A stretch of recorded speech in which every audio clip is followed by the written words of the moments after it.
ہمارے ہاں جو ہم اہل البیت کا نام لیتے ہیں اور بڑی ہم محبت کا دعویٰ کرتے ہیں، لیکن فقہ ہو گیا یا دین ہو گیا، سب میں ہمارے اہل سنت میں وہی کوئی خراسان سے ہے تو کوئی کہاں سے ہے، کسی کا تعلق کس علاقے سے ہے، اہل البیت ہمیں نظر نہیں آتی۔ یہ حدیث الثقلین جو ہے جو ہمیں تمام کتابوں میں ملتی ہے لیکن ہماری مسجدوں میں نہیں ہے، کیا آپ سمجھتے ہیں کہ ہم لوگوں کو اہل البیت کے بارے میں کیوں نہیں بتاتے؟ ظاہر تفریق ہو چکی نا سنی شیعہ کی، جب دراڑ آ گئی اور پھر حکومت میں آگے سنی، چاہے بنو امیہ ہو، بنو عباس ہو، چاہے عثمانی ہو، یہ سارے ہارڈ لائنر سنی تھے۔ اس حوالے سے حضرت علی کے بارے میں بالکل یہ موقف ٹھیک تھا۔ آج بھی آیا صوفیہ میں دیکھیں، حضرت ابوبکر، عمر، عثمان اور علی کے بعد حسن و حسین کے نام لکھے ہوئے، اللہ محمد دیکھ لیں، اشرا مشرا کے نام بھی نہیں ہے۔ تو اس سے اندازہ لگائیں کہ یہ لوگ کٹر اینٹی شیعہ بھی تھے اور وہاں محبت اہل بیت حضرت علی علیہ السلام کے والے سے اپنی جگہ موجود تھی، لیکن ظاہر ہے کہ وہ چونکہ حکومت میں آگے، پھر شیعہ کے ہاں بھی جو ایک غلو کا درجہ آیا ہے نا،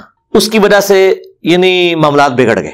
جب غلو کا درجہ آیا ہے تو پھر مسجدیں بھی الگ ہو گئیں، ایک فرقہ بن گیا۔ اور جب آپ دیکھیں کہ ایک طرف آپ خلفائے راشدین کو احترام دے رہے ہیں اور آپ تو حضرت علی علیہ السلام کو بھی ان کے بارے میں کوئی نیگیٹو جملہ نہیں بول رہے، یعنی اس تکلیف کا اندازہ آپ آج لگائیں کہ جب کرسچنز ہمارے نبی کے خاکے یا ان کے سپورٹرز بناتے ہیں، ہمیں وہاں بھی نہیں آتا کہ ہم عیسیٰ کے بارے میں کوئی تنقید کریں۔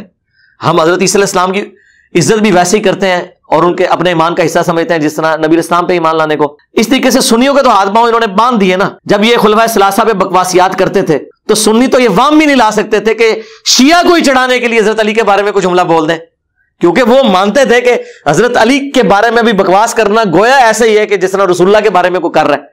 ہاتھ پاؤں بندھے ہوئے تھے ان کے، تو پھر انہوں نے دوسرا پھر بدلہ لیا کہ وہ ایک دراڑ پھر کھڑی کر دی، پھر وہ لڑائیوں تک نوبت گئی، وہ وہاں پہ ہارڈ لائنر ہوتے گئے، یہاں پہ ہارڈ لائنر ہوتے رہے۔ آج ہم جہاں جس دنیا میں بیٹھے ہوئے ظاہر ہے یہ ایک بہت پرانی تفریق ہو کے دراڑ بہت بڑھ چکی ہے، اب اس کو فل کرنے کی ضرورت ہے۔ اس اعتبار سے قرآن کے اوپر امت کو اکٹھا کریں، عقیدوں کے اوپر، اس کے بعد اہل البیت کا احترام اور یہ چیزیں بیان کریں۔ یہ حقیقت بات ہے، باقیوں کو تو چھوڑ دیں۔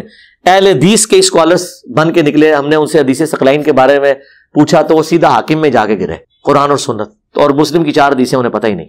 تو یہ یعنی وہ ایک کلچر جو ڈیولپ ہوا تھا نا، لیکن میں بتاؤں وہ آپ کی بات عرب میں ایسا نہیں ہے۔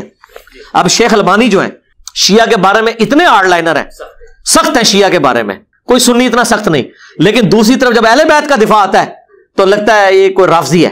یہ ہیں ہاں جی اولو العلم ہیں یہ لوگ، یہ وہ لوگ ہیں، ٹھیک ہے نا۔ ابن تیمیہ کا بھی کوئی لحاظ نہیں کیا انہوں نے، الحمدللہ۔